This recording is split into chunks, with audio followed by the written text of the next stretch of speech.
participação. Queria também agradecer ao departamento, né, ao campus de Juazeiro, e também queria agradecer a Cosme, porque é um imã, tá entendendo? Você me chamou, mas imediatamente eu liguei o cara, então queria agradecer porque aqui. E agradecer também as pessoas aqui da mesa, né? Da Maria, né? Nós já tocamos violão junto uma vez, engraçado. E também a possibilidade de estar aqui mais uma vez com o Osmar, que é meu colega e coordenador do programa. E tem o quê? Um mês que nós estivemos também, foi? Lá no ITBA, né?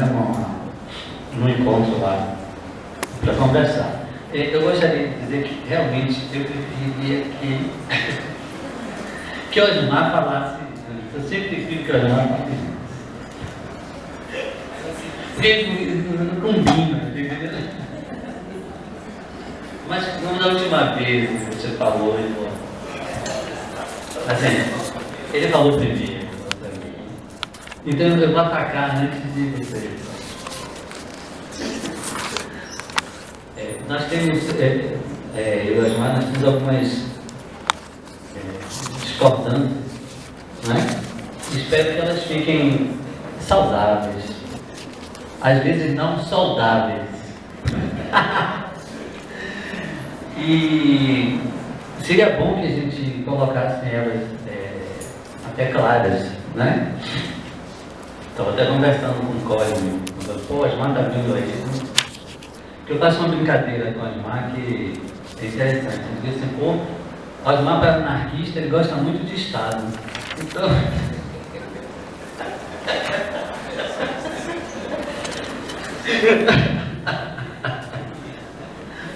Então, quando a gente conversa, a gente concorda em muitas coisas, mas eu sempre, né? Não que eu não reconheça o papel do Estado, a importância, né, da atuação do Estado. Eu posso dizer que minha carreira toda foi feita, né, em instituições as nossas todas, né? Mas depende do Estado. Né? E além disso, um ponto de vista que eu prometo falar as coisas mais absurdas que eu coloquei aqui para vocês, é uma desconfiança, o que eu chamo de processo de formalização. Isso aí que é o ponto que a gente... tanto que conversando com o professor João, que fez uma intervenção né, maravilhosa, nós conversamos, e ele falou uma coisa, eu disse assim, eu vou começar a minha fala com isso. Ele falou mais ou menos assim, o capital não precisa mais da democracia. Né? Eu concordo em parte. Eu digo que a formalização política do capital hoje é a democracia. E tem um problema quando a gente pensa, por exemplo, numa democracia de direita, democracia de esquerda. E o que eu estou falando é o processo de formalização democrática, o processo de representação política hoje é a expressão do capital globalizado. Ela não precisa de uma ditadura instituída. Talvez a fala do João no almoço, eu tenho que mostrar aqui, indicasse isso. Mas não é isso que eu penso. Eu penso que a forma da democracia, a forma democrática, é o semblante, digamos assim, político do capital globalizado. É como funciona. Se a gente fui no almoço agora com um aluno, ex-aluno meu, participei da bancadeira de mestrado, ele é advogado. Né? Então ele diz assim, não é golpe. Isso não me interessa. O que interessa é que, juridicamente, o funcionamento todo foi legal. Embora, a meu ver, alguns possam discordar disso, ao meu ver, é um golpe. Mas ele funciona todo dentro da instituição, ele é institucional. E o que eu falei para João, ele concordou que, como nós somos velhos, né, então nós saímos lá dos anos 80 lutando por um regime democrático, né, que as instituições funcionassem, né, todo esse espectro, digamos assim. democrático e que hoje, eu não tenho dúvida, ela funciona para azeitar as relações capitalistas, que hoje no nosso país são as mais agressivas possíveis para um país, digamos, democrático e de desenvolvimento, né? Então, a gente pensava isso o quê? Na África, né? Eu falei para o professor João que quando eu vi o golpe no Paraguai, eu vi e pensei imediatamente, eu disse, isso é uma coisa nova, parece que é um vídeo.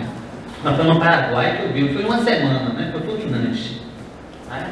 Eu disse assim, mas isso não vai acontecer no Brasil, porque nós temos uma democracia consolidada. Aconteceu.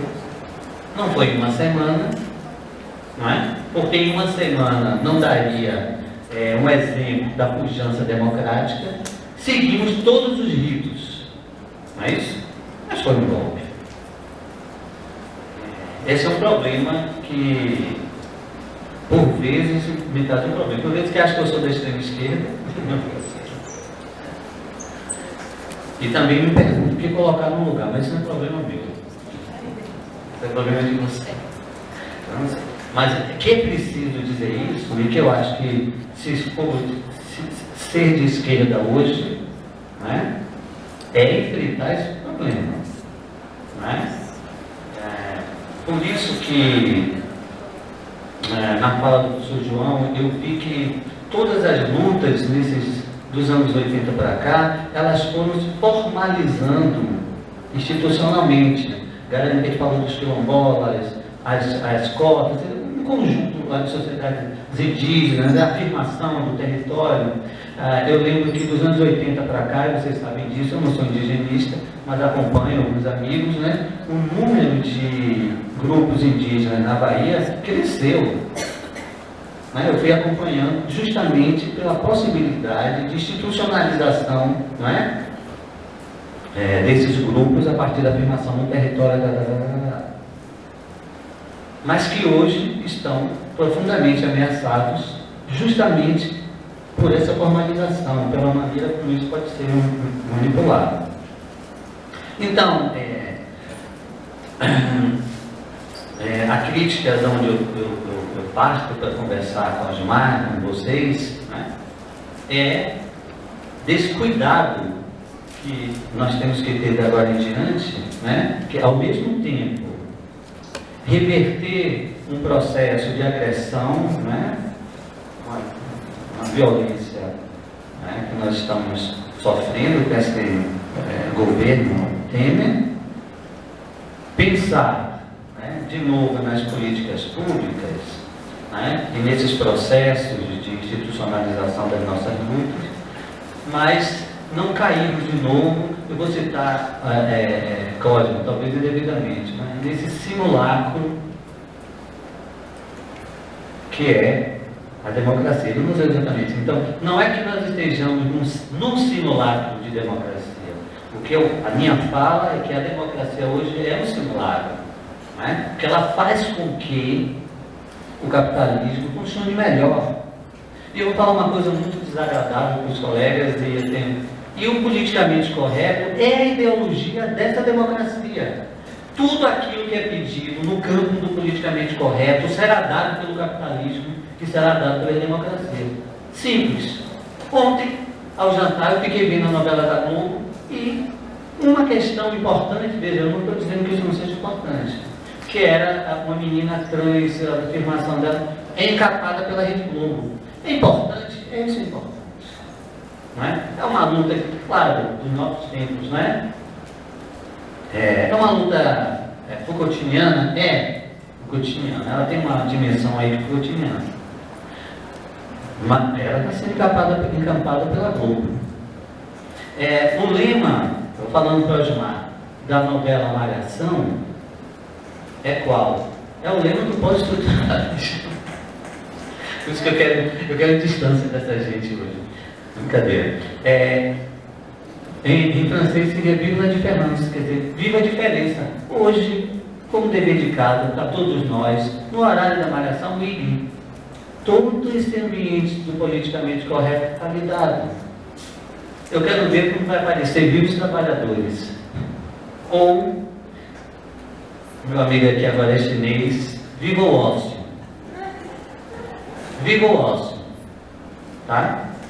Porque esse processo de formalização, né, e aí a gente vai voltar a uma conversa até um pouco mais terrível, ela dá também pela apologia ao trabalho, ou melhor, pela apologia do homem enquanto produtor e consumidor.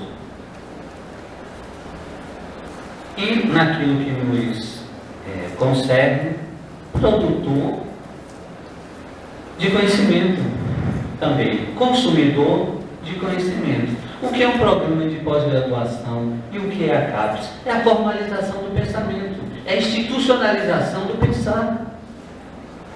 Nós que estamos dentro de uma instituição como essa, que sabemos a importância da formação de cursos de pós-graduação e de doutores e mestres, não podemos prescindir disso, é lógico, não é? Mas nós temos que entender que são processos de formalização do pensamento, né? Quando a gente pensa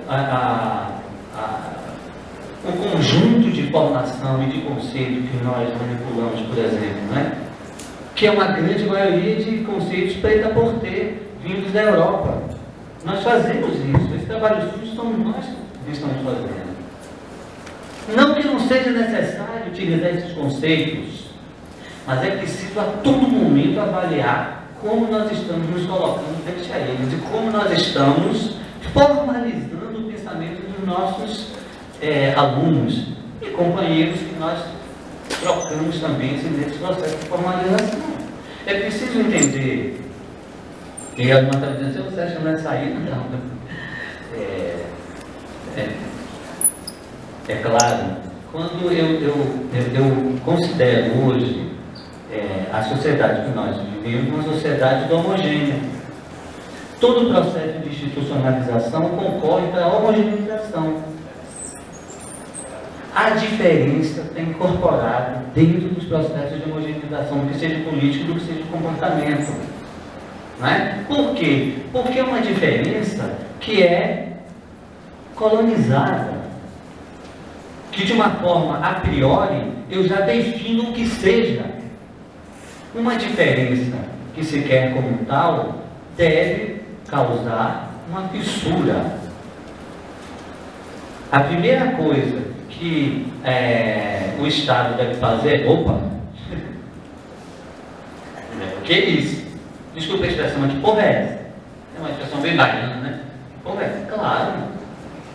Mas aquela que vem responder a políticas públicas, aí eu já me assusto. Entende? Não que esses processos não possam acontecer, mas nós precisamos entender que elas estão em correspondência a alguma coisa que o Estado e a democracia já esperam. Por isso que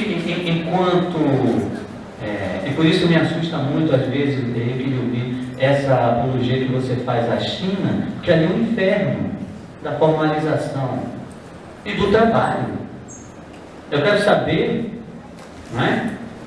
Como nos Estados Unidos, que tipo de fissura é possível? Por isso que, talvez, lembrando um pouco, a luta política tem que estar colada com o impossível. Nós temos que atritar as formas políticas estabelecidas, né? Atritar o que a gente entende por Estado, atritar o que a gente entende por produção de conhecimento, atritar o que a gente conhece como partidos políticos ou grupos políticos, né? Então, o sindicato, né? Que são formas extremamente hoje desgastadas, mas eu não quero dizer, né, eu que sou filiado à FUNEB, que eu posso prescindir do sindicato e do partido político. Isso é impossível. Mas eu não acredito que ali se dê a fratura necessária para enfrentarmos hoje o atual estado do capital, da forma como ele circula, da forma como nos obriga, né? Quando nos transforma a todos em produtores e consumidores. Nesse sentido, essa sociedade homogênea e grande parte da discussão que nós estamos tendo hoje no país, essa polarização, todos nós já conseguimos reconhecer, mas ela é mais trágica do que a gente imagina, porque, a meu ver, uma troca hoje de polaridade não vai abrir mão ou impedir os processos de homogeneização sociais pelas quais nós estamos passando, de comportamento. E se ocorrer essa mudança de polarização, e eu sendo um pouco mais otimista, qual o poder que nós temos para, mudando, não é? O viés político de esquerda da direita, qual o poder político que nós temos para enfrentar esses processos de homogeneização que, porventura, estou vendo agora, venham de um governo de centro-esquerda e de esquerda? Porque, a meu ver, eles ocorrerão, não é? Eles estão ocorrendo em escala mundial. E por vezes, que eu chamo, em francês o Jorge Bataille fala de antropia, mas em português encontrei a palavra sintropia, né? Que são a apoteose, a apologia, a realização dos sistemas regulados e normatizados, né? Institucionalizados em todos os momentos, né? Eles funcionam institucionalizados. O contrário disso seria a entropia, então seria um pouco da desordem, do caos, ou pelo menos a ideia de desregularizar, né? Então, eu tenho duas alunas aqui, já ouviram falar muito disso, né? Mas dentro do programa de pós-graduação, nós trabalhamos no sentido de uma formalização do pensamento. Mas isso não quer dizer que não tenhamos, eu sei disso, eu sei a prática de Osmar, minha, dos colegas, né? De que maneira nós tentamos, nem sempre conseguimos, também esse movimento de entropia, né? Que é esse movimento de entropia, de desorganização, né? Que, a meu ver, pode salvaguardar ainda as formas de luta que a saída. Eu não sei quais são e tenho medo daqueles que apontam quais serão essas lutas, porque seria um processo a priorístico de formatização das formas de luta. E eu lembro bem, só para citar um pouco do nosso lado, quando até hoje a esquerda é bastante, assim, impiedosa com as jornadas de junho. E é simples, porque elas não obedeciam a um desenho esperado. Na última tentativa de greve na nossa instituição, eu vi o desespero do sindicato quando os alunos passaram a ocupar, e nós fizemos isso lá aqui, né, da forma mais anárquica, no bom sentido, de ocupação. O sindicato ficava completamente, né, Osmar teve combates frontais com, né, eu também, na medida do possível, porque o sindicato fica assustadíssimo com qualquer outra forma política que não esteja dentro da economia dos gestos subversivos ou de reação. Isso é terrível. Então, esse conjunto geral que eu descrevo, eu queria usar uma palavra, eu passei o ano passado falando sobre isso em vários lugares, é uma afirmação de uma estética fascista. É preciso que se diga isso. E tem muita confusão, porque não é o fascismo histórico. Esse nós conhecemos bem, né? Não é lá o do entre guerras, não é o italiano, o nazista, para a gente que é feito mais o getulista. Mas é um novo fascismo, não é, Alexandre? Mas é um novo fascismo, é aquele que procura, e é isso que nós estamos sendo bombardeados, né, a todo momento, né, nessa última gestão, como dizem vocês mais jovens, com sangue no olho, né, é essa homogeneização, né, é um retorno. Nós caminhamos para uma pelo menos imaginação do país extremamente plural, não é? Vamos dar um exemplo simples, vamos falar de avião, que a gente, né? Mas o ônibus que nós, Salvador, Jacobina, né? Eu vi nessas últimas gestões, né, que estavam ligadas ao PT, mas também do PSDB antes, como os ônibus foram, o ônibus que era extremamente elitista, foi mudando de população, de clientes. E como várias pessoas que usavam, inclusive alguns colegas, né, começaram a reclamar, mesmo sem perceber, não é alguma coisa assim, desculpa, porra, esses caras abriram a janela, uma vez que fizeram isso, eu voltei com os dois rapazes negros e dois, eu falei assim, olha, se você abrir a janela, tem muito calor, não tem um ar-condicionado aqui em cima, o cara, valeu, ele falou assim, pô, esse cara, seu amigo é estressado, né? Era uma coisa simples, mas era óbvio, é o estreamento de uma determinada classe social, de um determinado desenho do país que foi quebrado. Nós estamos vendo isso também, você está sempre no campo de, mais ou menos toda, o que fala hoje de empoderamento, mudou completamente, sobretudo das mulheres, mas dos rapazes também, esteticamente, como mudou o campo de Jacobina, né? Das meninas, dos meninos com os cabelos grandes, as roupas, a expressão deles, a relação corporal com o campus mudou, né? E que nós também garantimos isso, né? Enquanto professores, enquanto orientadores. E o que se dá hoje, isso para mim é um processo heterogêneo, o que se dá hoje é uma tentativa de reverter isso. Eles não vão reverter. Não é? Isso não será revertido. Mas o ataque que nós estamos sofrendo é em relação a isso. E, tenho 5 minutos, eu vou falar uma coisa absurda aqui, mas eu fiquei pensando nisso na viagem. Eu acho que se tem um governo que deu a importância necessária à educação, ao nosso trabalho, foi o governo Temer. Ele sabia exatamente quem era o seu inimigo. Ele nos colocou exatamente onde nós estamos e vamos ficar.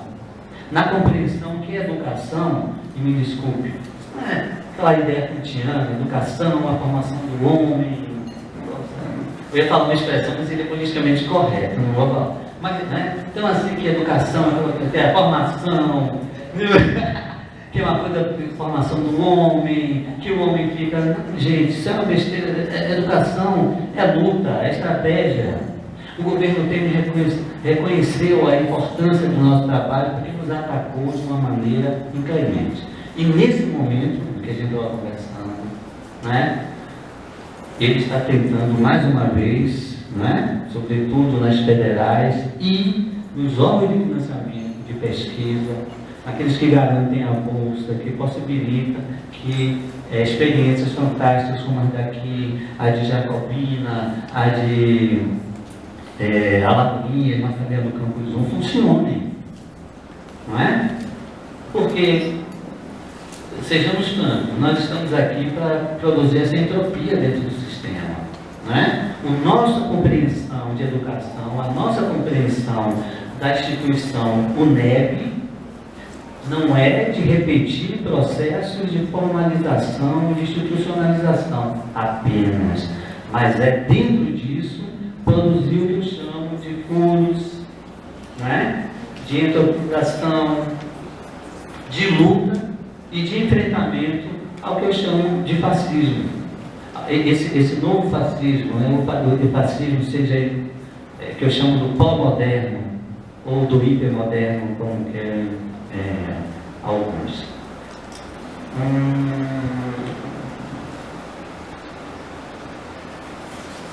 Eu acho que tá bom. Para a gente terminar bem. Só uma coisa que eu escrevi, essa ideia de escola sem partido, não é? Escola sem ideologia. Eu vou falar também uma coisa absurda para vocês, mas é bom. Não existe escola sem partido. A escola, ela é ideológica, ela é partidária, ela concorre para o sistema, para o funcionamento dessa antropia ou dessa sintropia, não é? Ela concorre para impedir o aparecimento, não é? Da invenção. Então, todo o processo, analisando, educacional é aquele que subverte as próprias leis da escola, da academia, da instituição.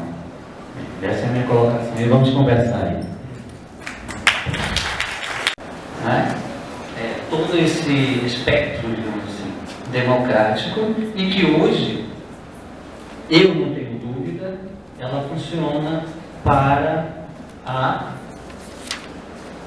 azeitar as relações capitalistas, que hoje no nosso país são as mais agressivas possíveis para um país, digamos, democrático e de desenvolvimento. Né? Então, a gente pensava isso o quê? Na África, né? Eu falei para o professor João que quando eu vi o golpe no Paraguai, eu vi e pensei imediatamente, isso é uma coisa nova, parece que é um curso, mas foi no Paraguai que eu vi, foi uma semana, né? Foi fulminante. Né? Eu disse assim, mas isso não vai acontecer no Brasil, porque nós temos uma democracia consolidada. Aconteceu. Não foi em uma semana, não é? Porque em uma semana não daria um exemplo da pujança democrática. Seguimos todos os ritos, não é isso? Mas foi um golpe. Esse é um problema que, por vezes, me traz um problema. Por vezes que acho que eu sou da extrema esquerda, e também me pergunto o que colocar no lugar, mas isso não é problema meu. Isso é problema de você. Mas que é preciso dizer isso, e que eu acho que se for ser de esquerda hoje, né, é enfrentar esse problema. Né? Por isso que na fala do professor João, eu vi que todas as lutas dos anos 80 para cá, elas foram se formalizando institucionalmente. Ele falou dos quilombolas, as cotas, um conjunto de sociedades indígenas, a afirmação do território. Eu lembro que dos anos 80 para cá, vocês sabem disso, eu não sou indigenista, mas acompanho alguns amigos, né? O número de grupos indígenas na Bahia cresceu. Eu fui acompanhando justamente pela possibilidade de institucionalização, não é? Desses grupos a partir da afirmação do território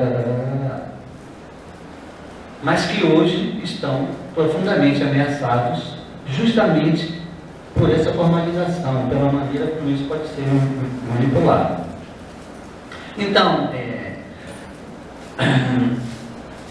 a crítica de onde eu parto para conversar com a Gilmar, com vocês, né, é desse cuidado que nós temos que ter de agora em diante, né, que ao mesmo tempo reverter um processo de agressão, né, uma violência, né, que nós estamos sofrendo com esse governo Temer, pensar, né, de novo nas políticas públicas, né, e nesses processos de institucionalização das nossas lutas, mas não cairmos de novo, eu vou citar Cosmo, talvez indevidamente, mas nesse simulacro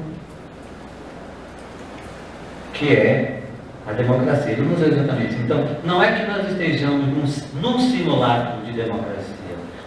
A minha fala é que a democracia hoje é um simulacro, não é? Porque ela faz com que o capitalismo funcione melhor. E eu vou falar uma coisa muito desagradável para os colegas, e o politicamente correto é a ideologia dessa democracia. Tudo aquilo que é pedido no campo do politicamente correto será dado pelo capitalismo e será dado pela democracia. Simples. Ontem, ao jantar, eu fiquei vendo a novela da Globo e uma questão importante, veja, eu não estou dizendo que isso não seja importante, que era uma menina trans, a afirmação dela, encapada pela Rede Globo. É importante? Isso é importante. Não é? É uma luta, claro, dos nossos tempos, não é? É uma luta Foucaultiana? Foucaultiana. Ela tem uma dimensão aí de Foucaultiana. Mas ela está sendo encampada pela Globo. O lema, estou falando para o Osmar, da novela Malhação, é qual? É o lema do pós-estruturalismo. Por isso que eu quero distância dessa gente hoje. Brincadeira. Em francês seria vive la différence, quer dizer, viva a diferença. Hoje, como dever de casa, para todos nós, no horário da Malhação, ligue. Todo esse ambiente do politicamente correto está lidado. Eu quero ver como vai aparecer vivos trabalhadores. Ou, meu amigo aqui agora é chinês, viva o ócio. Viva o ócio. Tá? Porque esse processo de formalização, né, e aí a gente vai voltar a uma conversa até um pouco mais terrível, ela dá também pela apologia ao trabalho, ou melhor, pela apologia do homem enquanto produtor e consumidor. E naquilo que nos concerne, produtor de conhecimento também, consumidor de conhecimento. O que é um programa de pós-graduação e o que é a CAPES? É a formalização do pensamento, é a institucionalização do pensar.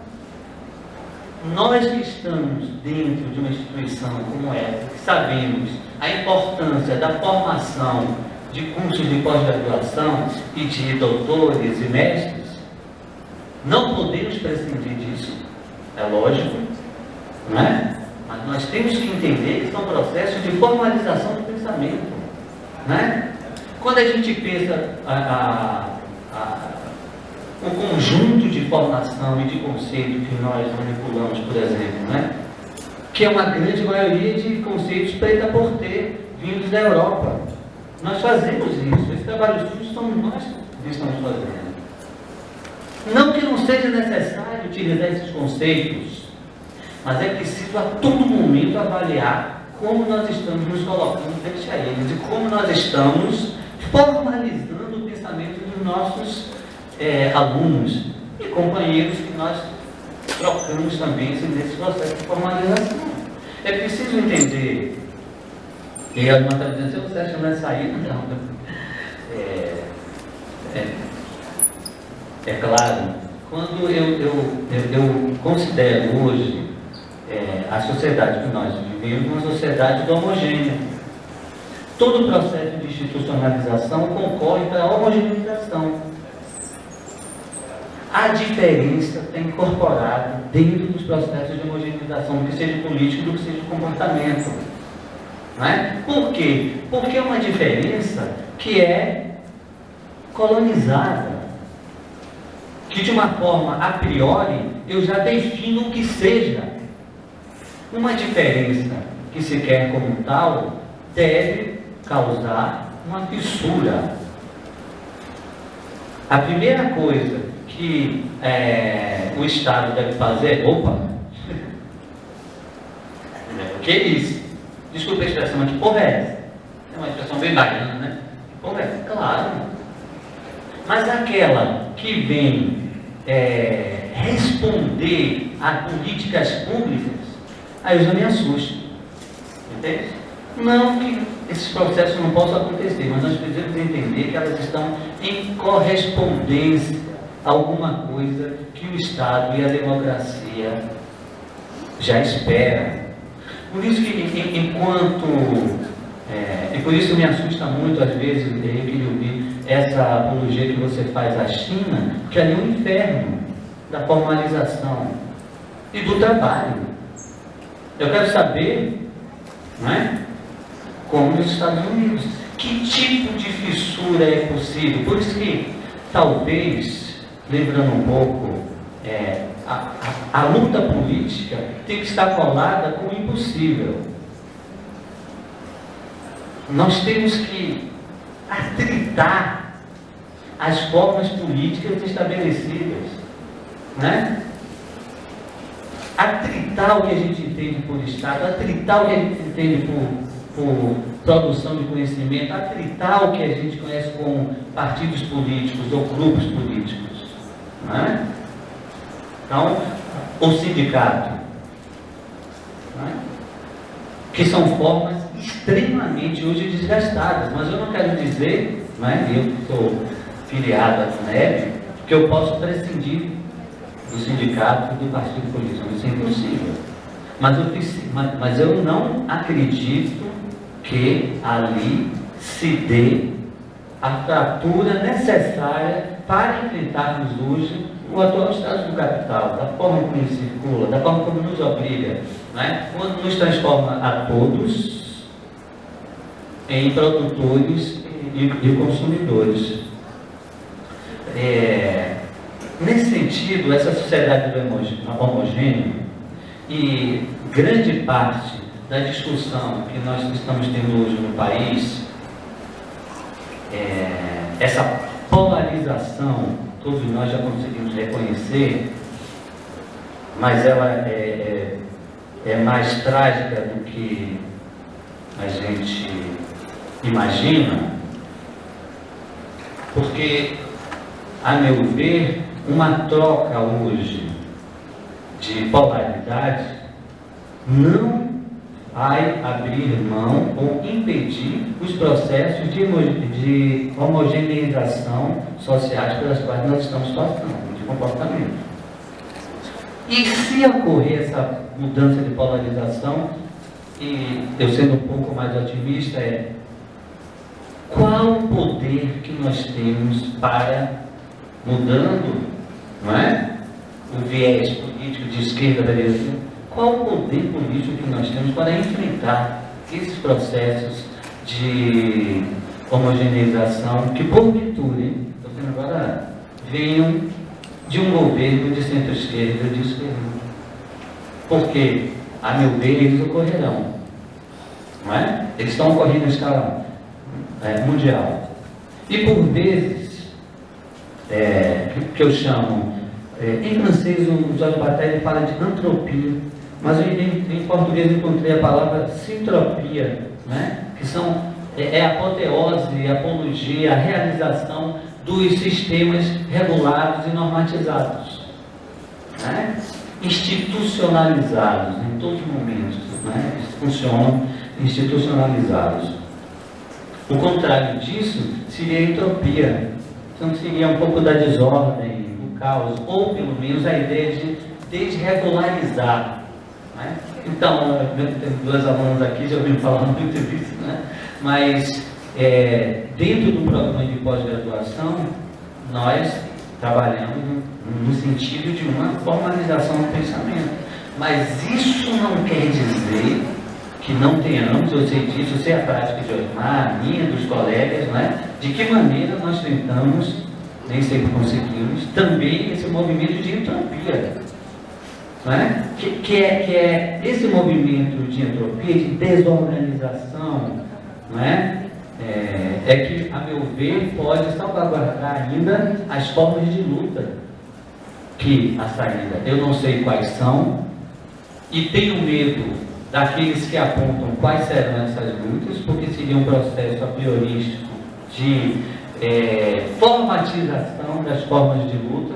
E eu lembro bem, só para citar um pouco do nosso lado, quando até hoje a esquerda é bastante, assim, impiedosa com as jornadas de junho. E é simples, porque elas não obedeciam a um desenho esperado. Na última tentativa de greve na nossa instituição, eu vi o desespero do sindicato quando os alunos passaram a ocupar, e nós fizemos isso lá aqui, né, da forma mais anárquica, no bom sentido, de ocupação. O sindicato estava completamente, né, Osmar teve combates frontais com, né, eu também, na medida do possível, porque o sindicato fica assustadíssimo com qualquer outra forma política que não esteja dentro da economia dos gestos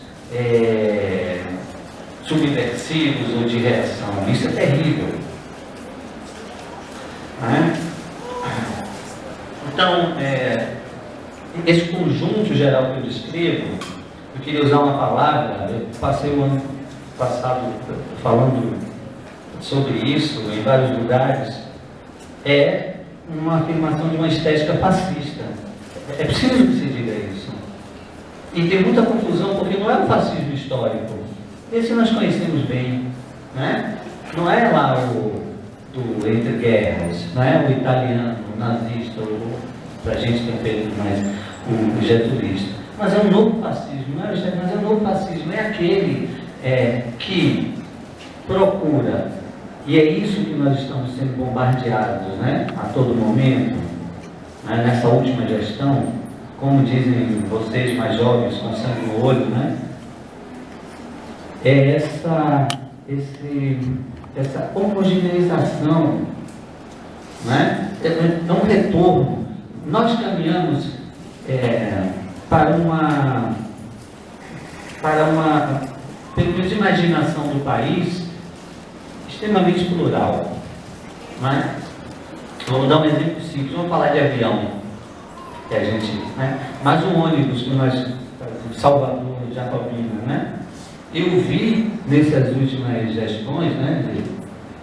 Que estavam ligados ao PT, mas também do PSDB antes, como os ônibus foram, o ônibus que era extremamente elitista, foi mudando de população, de clientes. E como várias pessoas que usavam, inclusive alguns colegas, né, começaram a reclamar, mesmo sem perceber, né, alguma coisa assim, desculpa, porra, esses caras abriram a janela. Uma vez que fizeram isso, eu voltei com os dois rapazes negros e dois, e falei assim, olha, se você abrir a janela, não está muito calor, não tem um ar-condicionado aqui, você não cara, valeu, ele falou assim, pô, esse cara, seu amigo é estressado, né? Era uma coisa simples, mas era óbvio, é o estranhamento de uma determinada classe social, de um determinado desenho do país que foi quebrado. Nós estamos vendo isso também, você está sempre no campo de mais uma neve toda, o que fala hoje de empoderamento mudou completamente, sobretudo das mulheres, mas dos rapazes também, esteticamente, como mudou o campo de Jacobina, né? Das meninas, dos meninos com os cabelos grandes, as roupas, a expressão deles, a relação corporal com o campus mudou, né? E que nós também garantimos isso, né? Enquanto professores, enquanto orientadores. E o que se dá hoje, isso para mim é um processo heterogêneo, o que se dá hoje é uma tentativa de reverter isso. Eles não vão reverter. Não é? Isso não será revertido. Mas o ataque que nós estamos sofrendo é em relação a isso. E, deu 5 minutos, eu vou falar uma coisa absurda aqui, mas eu fiquei pensando nisso na viagem. Eu acho que se tem um governo que deu a importância necessária à educação, ao nosso trabalho, foi o governo Temer. Ele sabia exatamente quem era o seu inimigo. Ele nos colocou exatamente onde nós estamos e vamos ficar. Na compreensão que a educação, e me desculpe, não é aquela ideia kantiana, educação é uma formação do homem. Eu ia falar uma expressão, mas ele é politicamente correto, não vou falar. Mas, né? Então, assim, que a educação é a formação, que é uma coisa de formação do homem, que o homem fica... Gente, isso é uma besteira. Educação é luta, é estratégia. O governo tem que reconhecer. reconheceu a importância do nosso trabalho porque nos atacou de uma maneira inclemente. E nesse momento que a gente estava conversando, né, ele está tentando mais uma vez, né, sobretudo nas federais e nos órgãos de financiamento, de pesquisa, aqueles que garantem a bolsa, que possibilitam que experiências fantásticas como as daqui, a de Jacobina, a de Alagoinhas, mas também a do Campus 1, funcionem. Não é? Porque, sejamos francos, nós estamos aqui para produzir essa entropia dentro do sistema. Não é? A nossa compreensão de educação, a nossa compreensão da instituição UNEB, não é de repetir processos de formalização, de institucionalização apenas, mas é dentro disso produzir o que eu chamo de furos, né? De entropização, de luta e de enfrentamento ao que eu chamo de fascismo. Esse novo fascismo, o fascismo seja que eu chamo do pós-moderno ou do hipermoderno, como querem alguns.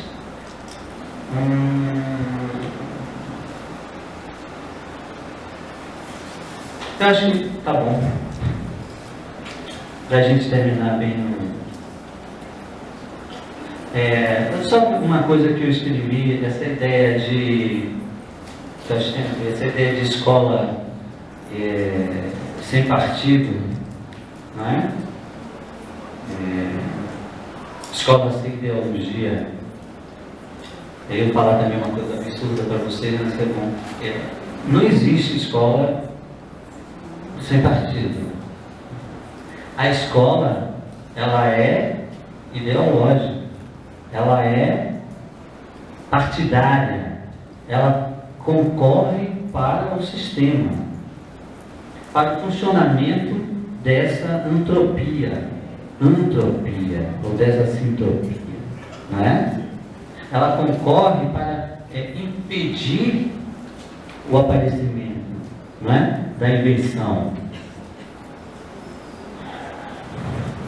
Então, todo o processo, finalizando, educacional é aquele que subverte as próprias leis da escola, da academia, da instituição.